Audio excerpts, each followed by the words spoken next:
Welcome to Montreal Rocks. Today, I'm pleased to announce someone who grew up in DDO. She's quietly building something that the rest of the world is just starting to notice. Let me introduce drummer, singer, songwriter, Jordyn Sugar. Welcome to the show. Hey, thank you so much for having me.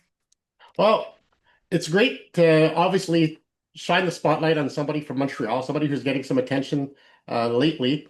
Mhm. But if you've seen any of my interviews, I always like to start with your origin story. I want to find out who Jordyn really is. Where did she come from? And because, we're obviously going to talk about music, we're going to talk about your new single and Mhm. the live shows and all these things. But I got to find out maybe where this all started. Normally, we're introduced to music by our parents. We might hear a song on the radio, maybe it's on the record player that they had or a CD player. But there's usually this moment when our parents' music stops being something that we listen to and something else comes along and it just hits us differently and Yeah. it becomes our music. Is there a song or a band that did that for you back in the day? Yeah, totally. So it's funny. Rush was like the first band that kind of did that for me. My dad got me into drumming at a really, really young age. He didn't even try. We had an electric kit at home. And at the age of 3, I like picked up the sticks and I saw him play. So I just kind of followed his lead. It became it just became something that I love to do at such a young age. And at that time, you're not really aware of what you're doing. You're just kind of doing what your body feels. And that's what I love to do, just play the drums and express myself through music in any shape or form, really. And Rush was the first band that my dad had introduced me to because it's his favorite band, and Neil Peart was his favorite drummer growing up. And that shifted over to me at a really young age.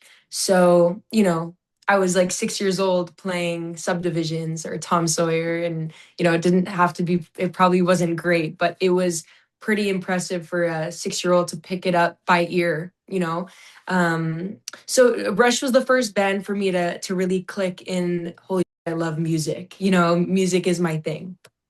Wow, like at least you picked somebody that's easy to imitate, the Oh, so low end easy. of the drumming scale. Yes, no, no, exactly. It At was. what age did you start? Because I've read three, but you said six. So no, like at 3 years old, I started playing drums, but I would say by 5, 6 years old is when I really got super into it in the sense where I could actually imitate what I was hearing. So 3 is when I first started like picking up sticks. I didn't know what I was doing at 3. You don't really know.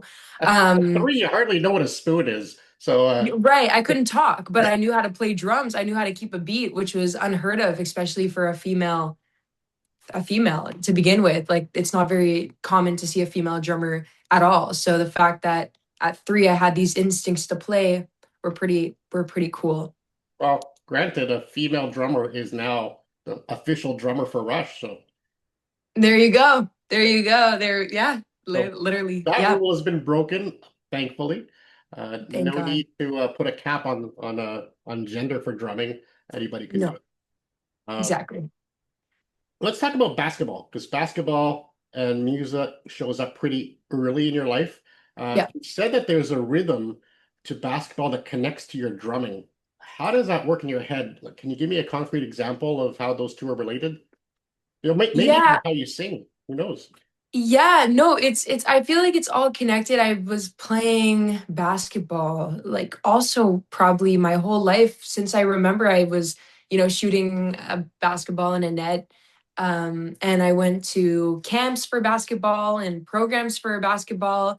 Probably when I was around 8, 9 years old, I really started going to like programs to really just help get better because I loved it so much. There's definitely a rhythm and something to be said about how you dribble a basketball and keep a beat. I think it's all ties together, especially for me, because as a drummer, you have to keep rhythm, you have to keep beat, you have to be on time, tempo. So I feel like when I dribble a basketball, there is kind of a sense of keeping that beat, keeping that rhythm, keeping, control. Because drumming is all about control, and to keep the rhythm intact. And I think basketball too, when you're dribbling a ball, you have to be controlling, you have to be in control of the ball unless the ball's going to go everywhere. So I think there is something to be said about controlling the ball in a game. And I was point guard for every team I played on. That was my strong suit, is getting the ball, controlling the play, making that basket, finishing the play. That was my thing. So I think also being a drummer, you're also in control. If you start going off beat, the whole song will be thrown Yeah. off, and it's probably the most obvious. If you mess up a chord, you might not hear it as prominently as if the drums start going off signature. So I think the same thing with basketball. As a point guard, you're in control of the game and in the play, and if you mess up, then everyone else will crumble as well. So there's definitely something to be said about that, I would say. And I mean, we just had a basketball final that was exciting right to the last second. That So, was insane. Yeah, it was very insane. Yeah, and it was. sometimes it's the people you don't expect to win that will win. And Yeah. maybe that's the same case with you and your music, because obviously it's starting to really pick up as of late. Uh, Yes. and I want to talk a little bit about your basement years. You know, there's that time when you're refining your sound, you're kind of creating the Jordyn Sugar persona before anybody is really Yeah. listening. What Yeah. did that time look like? What were you making? Who was your audience back then before you kind of put it out to this world? It was very interesting because I was always a drummer and a basketball player, and the singing was always there. I knew it was something I loved. It was something I wasn't totally confident about. I can get on the basketball court and I could do very well and be confident at it. I can get on the drum set, same thing, was super confident. You put a mic in front of me and I would run off stage because I couldn't handle the pressure. Because it was something that I knew that I had potential to be good at, because music has always came pretty easy to me. I would say it was probably one of my most passionate things in my life, and I pick it up pretty quickly. But singing was there and I was just not confident. I didn't think I was as good as maybe others told me I was, but the fact that I never showed anybody, I didn't really know how good I was. So I was kind of battling my own head. I was like, I feel like I'm good, but I'm too scared to show anybody, so I really don't know if I'm good.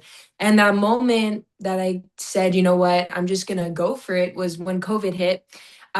In early 2020, school was shut down. I was graduating, grade 11 of high school, and I figured everything was shut down. I'm not going back to high school. This is my chance to put myself out there, and if it goes well, it goes well, and if not, I'm not going back to high school because it's shut down and I'm never going to see these people again. So in my head, I was like, you know what? If I embarrass myself, at least Go I'm for it. starting a new chapter. I don't care. And I posted my first singing video, and I never sang for anybody before, but maybe my sister, and they heard me in the shower, my family all the time singing, because that was no secret that I loved it. And you know what? I went to my sister and I was like, am I good enough? And she goes, post the video and see what happens. Like, you're good. I think you're good. And I trusted. If a sibling says you're good, I trusted her because she would tell me if I was bad, right? It's the job of a sibling to tell you, to put you in your place. And she's like, no, you're good. So I posted a Justin Bieber singing video because, Bieber is my inspiration forever and idol. And my friends, I had 100 followers at the time. It was like my friends. And they were like, why have you never sang for us before? You're very good.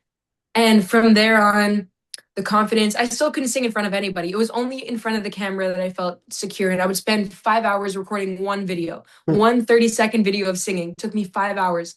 But I was so attached to it and posting and getting the followers up. And then one thing led to another, and the followers came in, and the confidence came in. And yeah, it was insane. Pretty cool. And that really kind of not only gave you the confidence, but also got you the beginning of an audience.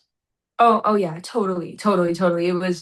I'm so grateful for, just having that slight confidence to just say, I'm just gonna do it, and don't really care what the outcome was. But I had a feeling if I posted the video, it's because I knew deep somewhere down that people were gonna like it. Looking back, I wasn't confident, but I had enough to do it, because I have enough self-awareness that I wouldn't have done something if I really didn't think I had potential to be, where I am today. Okay, fair enough. Yeah. Uh, Eventually, Vito Luprano comes into your life. Uh, Yes. that his roster includes Celine Dion. That's a pretty big, very Yeah. specific kind of vocal training there. Uh, how did work with them change the way you actually approach a note, a phrase, or even a performance? Um, do you ever say something that rewired how you hear yourself? Like, what was that whole process like? Well, look, I was so young. I was 17 years old and barely sang in front of anybody before. And Vito kind of came out after Justin Bieber reposted me. And that's it was literally like a month later he came into my life. And I was so young and just so excited to like get this opportunity kind of so quickly. And being noticed by somebody that worked at Celine was obviously something I never thought was possible. But I think it definitely helped get me out of my shell a lot more because I was like, this is the big times essentially. And I was just, from somebody that was scared to sing in front of one person to now working with him, it was kind of a crazy shift very, very quickly, especially at, 16, 17 years old. Um, but getting that experience off the jump was so helpful in so many ways. Going right to the studio and putting out my first song and starting to write with writers that he had and put my voice on songs that he already had. Training my voice in ways that I've never had a trainer. I've never been vocal coached. I've never had that experience. So when he tied me with a vocal coach and getting that real artist experience at that age was something that I've always wanted, but it was just such a great experience from the get-go. And I think I realized from that moment on that this is something I really do want to do in my life. It's not just a hobby, it's not just something I like, it's something I'm so passionate about. So working with him from the jump, it helped me tremendously, and I'm always grateful for that. So these opportunities are like dominoes. They're just like one after the next, and it's all like kind of coming Yeah. together. Uh, Yeah. Next thing, you're going to South Africa on a trip for the fashion hero. You're going with a Backstreet Boy. Uh, Yeah. it's a country that most people from DDO have never been to visit. Is there something, maybe a little story that you remember from that work that you did there that has nothing to do with the filming, but maybe a personal story from that trip that kind of affected you or stayed with you? Yeah, well, I got food poisoning. Always So fun. I got really bad food poisoning for well, because the thing was, I was supposed to only be there for 5 days, which is not very much time to do anything in South Africa, especially when you're filming 4 out of the 5 days. But I did go on a safari, so that was also something, a bucket list, like a real safari where you're the guest. And yeah, no, I got food poisoning. It was after long days of filming. I ate something, it didn't agree with me. I was not good for probably 18 hours. I was in probably the worst shape ever. And then I filmed the Summer High music video also in South Africa right after, like, the last day I was there. I filmed another music video that had no relation to the show. So I think there I have a music video documented. I have an experience with a Backstreet Boy that I'll never take for granted. And, just being able to work with AJ, was something it was insane. Truthfully, it was in a country that, not many people ever get to go to. It was just, honestly, the whole experience was just something I'll never forget. It was truthfully one of my favorite memories of my life so far. Well, you got a long way to go. Many more Thank you. memories to come. For Possibly sure. some with this new single called Oops. Now, it's a very different song from the stuff that you've put out before. Like, it's very different from Ghost or Yeah. Leaves Me. Yeah. Those songs had a bit of weight to them. Oops is obviously a little bit lighter, Yeah. almost, could I say, mischievous. Yeah. Uh, was that deliberate? Did the song just arrive that way? Hmm. I'll tell you the story. It was very interesting because it's an interesting shift in my career, right? So I started at what, 17, 18. I was putting out music. I was writing about things I knew. And when Oops came along, it was honestly, when we wrote Ghost, we were looking for a word to spark concept, right? That's how it works in the studio. We're looking for that one word to spark a song. And I was like, I got ghosted recently. People around me are getting ghosted. Let's write about getting ghosted. And Oops was interesting because not like I walked in and be like, I have this thing that just happened this weekend and I want to write about it. No, Oops was very different. Oops, we were looking for a word to spark the song. And I kind of just randomly said, I think I was just like, I think I like maybe spilt my drink or something or dropped my phone on the floor, something that happens every day. And I was like, oops. And then we all kind of looked at each other and we're like, wait, I like that. Like, why? And we thought about, we're like, when's the last time oops has been used in a song that's gone mega viral that has the oops in it? And it's oops, I did it again. Obviously, yeah. And we're like, it hasn't been used. So we're like, hold on.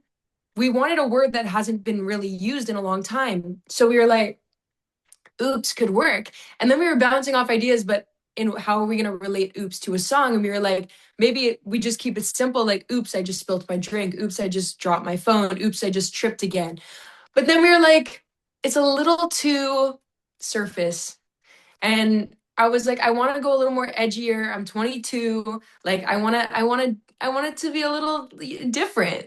And we were thinking, okay, how can we kind of play this in? And my writer in the studio, someone I write with, she goes, oops, I woke up in your bed. And I was like, wait, that's kind of cool. And then from there on, the song is written in 3 hours. So it was really, it was really, it was just quick. And like once we found that hook, it was over. Like the song was written in a couple hours. And then production wise, you're like, let's keep it late 90s, early 2000s, because it kind That's of that DNA. ties into Oops, I Did It Again. And we wanted to keep, because when people hear oops, I did it again, we're like, okay, Mhm. it's gonna happen. Might as well keep the production in that time. Plus, I wanted to do that vibe because that's what I grew up to listening to, and I wanted that old throwback sound. And I know it's coming back in music a lot recently, so that's kind of where the production went. And you'll hear it if you listen to it. But still very 2026. So it was a very it was a very lighthearted, fun, bubbly song, and that's really what I wanted after Like, releasing oops, I wrote Ghost. a song. Literally, there you go. Yeah, Uh, you talked about co-writing. I think your team is Bayla and Lucas. Luca. Yeah, Luca. Luca. Yeah, Luca, the producer. The Yeah, silent S always gets me. Silent S. Yeah. Oh. So, what does that room actually feel like? Who pushes back the hardest? Like, how does that dynamic work? I'm. I've always written songs, but I don't know if I put myself in like. Some people are songwriters that could sing, and others are singers that could also songwrite. I would say I'm definitely a singer, musician that could write a song. Mhm. Doesn't mean I'm the best songwriter. Just means I know how to write, verse, chorus, whatever. I know how to do that. I've written a lot of my other songs that are out. I co-write a lot, but Bayla is just brilliant in her songwriting, like absolutely brilliant. She knows how to pull things out of me that I can't do. She knows where, certain words and oh, we can't do this because you did it there, and oh, we can't use this word, it's been used. And she's really good and finding that hook in those melodies. And both Luca and Bayla are brilliant. Obviously, his productions, amazing, and worked with him before on my other song, Fool of Me, and we worked again now. We're working definitely more now, but they know how to pull things out of me, and they let me also have that songwriting freedom. And if I want something on the production, they're very quick to, change it so I'm happy with it. If I want to change something, they're very happy to let me do my thing. Once the song's kind of done, they let me go crazy with the ad libs. They're like, do your thing. We want you to have your touch, like go crazy. um, I just love working with them. I think they're both two brilliant people in music, and being able to work with them has helped me tremendously. Not only finding my sound, because they also know how to. They also helped me find that sound that I was ever scared to go to, and that if you hear the next few songs that are coming out, especially with Ghost, you really hear this deep voice that you've never heard from me. And it was hard to reach it on the mic. I was tripping, and they were like, trust me, go lower, like you could do this.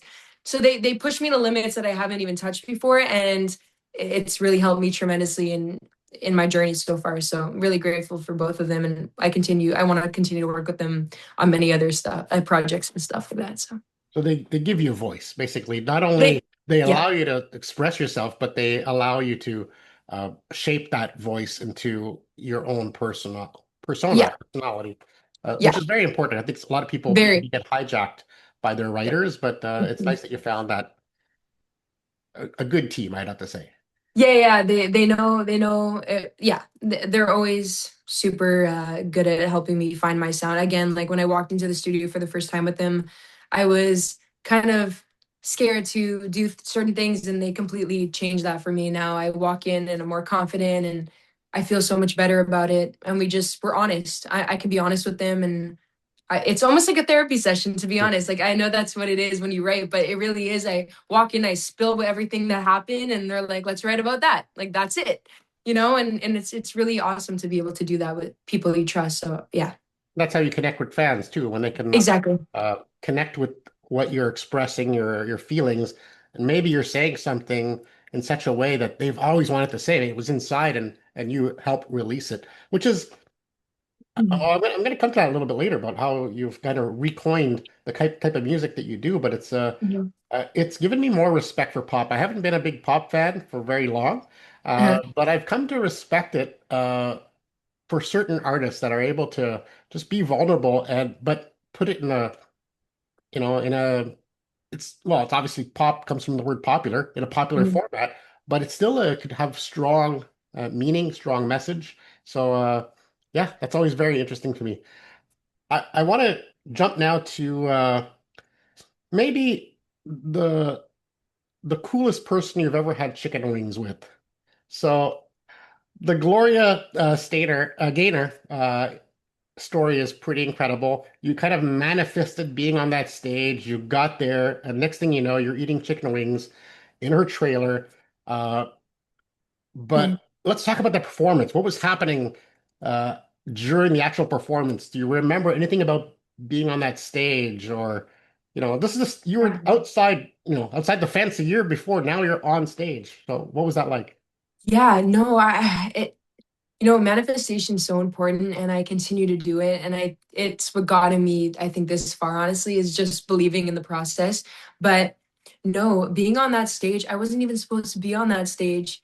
And my agent um, kind of told them, you either put Jordyn on that main stage or she's not doing it. And they kind of said, like, he kind of made it seem like there's no other way about this. She's going to be opening on the same stage, because there was two stages at the event. There was like the smaller one in the tent, and then there was the main one opening literally on the same stage as all these artists like Gloria and Kool and the gang. Mhm. And he was like, Jordyn is meant for the main stage, and pushed to when the organizer said, yeah, you're right, she's going to be on that main stage. And she's literally right before Gloria, which was, I was 19. I was freaking out. I was like, like, I grew up listening to I Will Survive. My mom is one of her favorite songs. My grandparents are favorite song. It's just a generational song that continues to be one of everyone's favorite, because it's just timeless. It's Yeah. amazing, the message. So when I was on that stage, there was a few technical difficulties, so it stressed me out, and it was my first big performance at the time. But my mic went out at one point. My in-ear didn't work at all, so I was through the PA, but they cut me short by one song because of the time restriction. But honestly, but like, all that aside, it was knowing like the cause, especially of the cause of the thing, but being there and being on the main stage in front of 3 to 5,000 people, whatever it was. I was so like in my head then, but it was amazing. I don't know. It was one of the coolest experiences. And then meeting Gloria after, just walking up to her trailer and being like, "Can I speak to her? I'm a big fan." I opened for her, and she's let me in her trailer. It was just her manager and her stylist in the trailer having chicken wings, and I walked in, and she was just nice enough to be like, "Want one?" And then I spent 45 minutes talking about her career, my next steps, her next steps, show me an unreleased song of hers. It was one of the coolest experiences. That is also hands down probably something I will never You forget. don't only have one coolest experience, but it seems that you have a I collection of have them a by now. couple. I have a couple, but Yeah. yeah, no, They I all have definitely a have a different few. place in your heart, I'm sure. Yeah. Yes. So, being an opener is a different kind of pressure. You're playing to someone else's crowd. they don't know you, they didn't come for you. What's your strategy for winning them over? Get them onto to Team Jordyn. Yeah, I think it's adapting to the crowd. So, you kind of feed off their energy to begin with. But, I know Gloria Gaynor, Kool and the Gang, and they're older demographics, older crowds. So to please the crowd, you got to do something that's very, it may be their time. Yeah. If I was performing for 10-year-olds, I wouldn't necessarily sing a Michael Jackson song. But but for Gloria's crowd, I remember I sang "It's Not Unusual," the Carlton, and I did Michael Jackson, PYT. So putting some of their favorite songs in my set, to kind of let them hear my cover of it, but also remind them that I may not be your age, but like I resonate with all the same music that you grew up with, and you're about to hear probably one of your favorite artists on stage. So kind of adapting to the age group that I'm performing to, which was definitely an older crowd to begin with,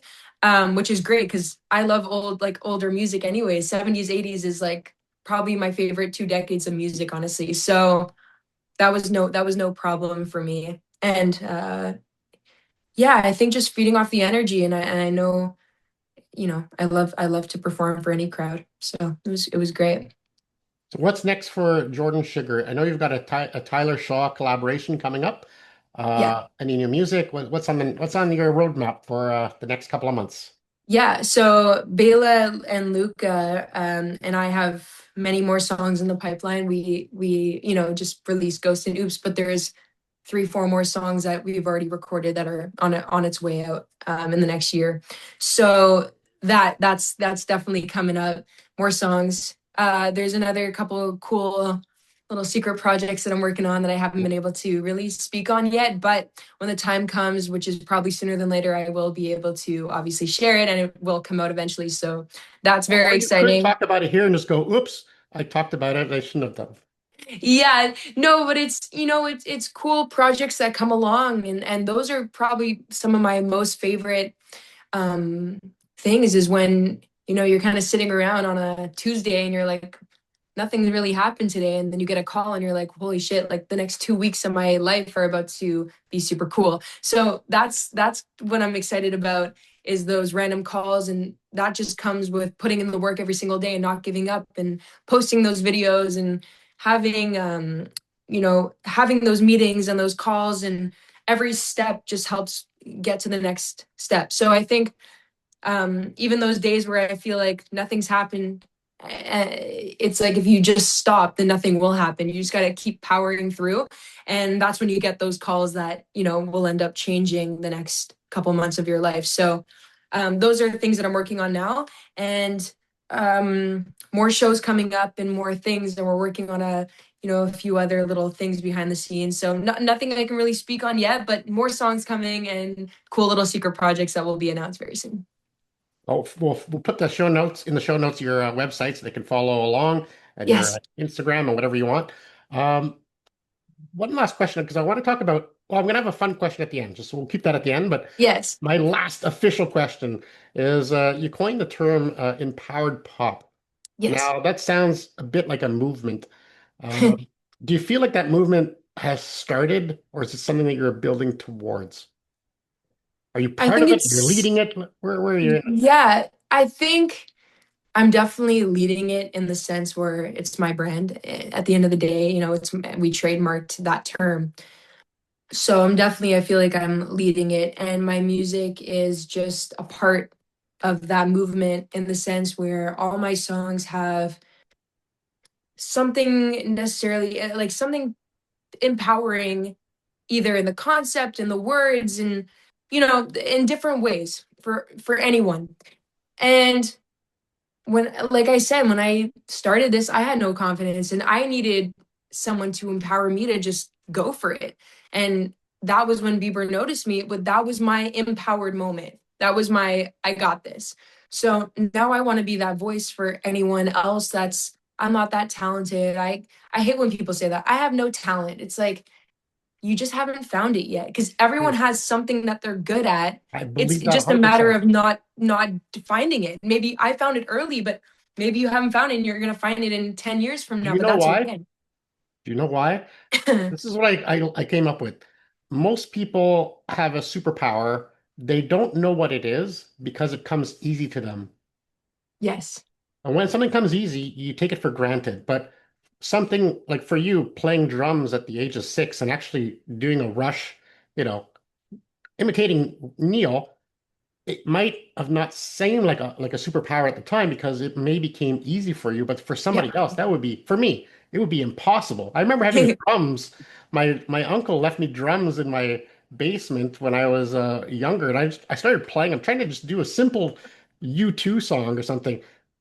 I can't keep a beat for the life of my life. Like I became a DJ, so I have the beat in me. But There you at go. that time, I would not call myself a drummer. I was just a noisemaker. So I think everybody has a superpower. They just don't know it yet. And maybe your songs could help them discover what theirs is and empower them to kind of double down on it. You double down on your voice, you Yep. double down on your message, and it's obviously hitting some interesting stats. You've got a lot of Spotify hits lately.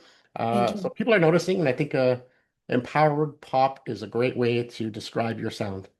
Thank you. Yeah, no, I definitely just trying to empower others to do what I did and in any way that is. Doesn't have to be anything music related, nothing drumming related, basketball related. Just go for what you love. And I just think life is too short to just be scared of living what you As, really want to do. So as yeah, the person behind you on the wall would say, just believe. never say never. Yeah, exactly. Okay, let's play a little round really quick because I want to. We have to end this eventually. I'm having so much fun here, but let's play fantasy rock band. So I'm not a big sports fan. I do like certain sports, but um, I'm more into music. And if you were to create a fantasy rock band, you get to pick whoever is on that band, a drummer, a singer, guitarist, bassist, whatever you want. Mm. That be living or dead. Oh man. Okay, wait, hold on. Wow. Okay, so rock band. So rock. Okay. Drums, Neil Peart, for sure. He's the king of drums. I think so. Vocals. It could be a mix. It doesn't have to be rock. It could be Oh, it anything you doesn't have want. to be rock. Vocals, I would say Michael Jackson. Lead vocals for sure. Oh, piano. Let me think.